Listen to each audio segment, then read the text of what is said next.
Hey everyone! Today we're going to explore how to connect ConvertKit to Facebook ads. If you're new to ConvertKit, don't forget to check out the free trial link in the description below. For those already set up, just log in and follow along. To get started, you'll first need to create a Zapier account, which will allow you to connect ConvertKit with Facebook ads. Once you're logged in, head over to the Zapier dashboard. There you'll find a button labeled Create. Click on that, then select Zaps to begin setting up your automation. If you have any questions along the way, don't worry. The Copilot feature is available to guide you through the process. Next, choose both ConvertKit and Facebook ads from the list of available options.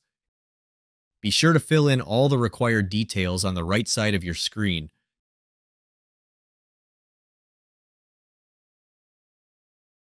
To connect your ConvertKit account, click on the Sign In button. You'll need to input your API key here. To find this key, go to your ConvertKit account, navigate to Developer Settings, and copy the secret key.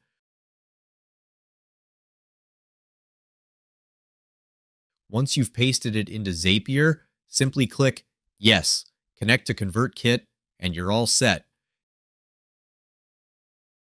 Now repeat this process to log into your Facebook account by entering your email and password.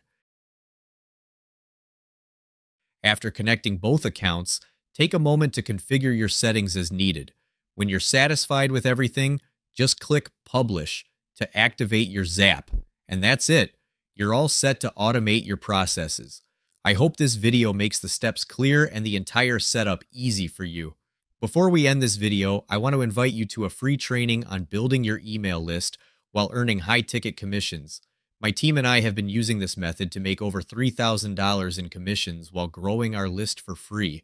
If this sounds like something you'd be interested in, just click the link in the description to sign up.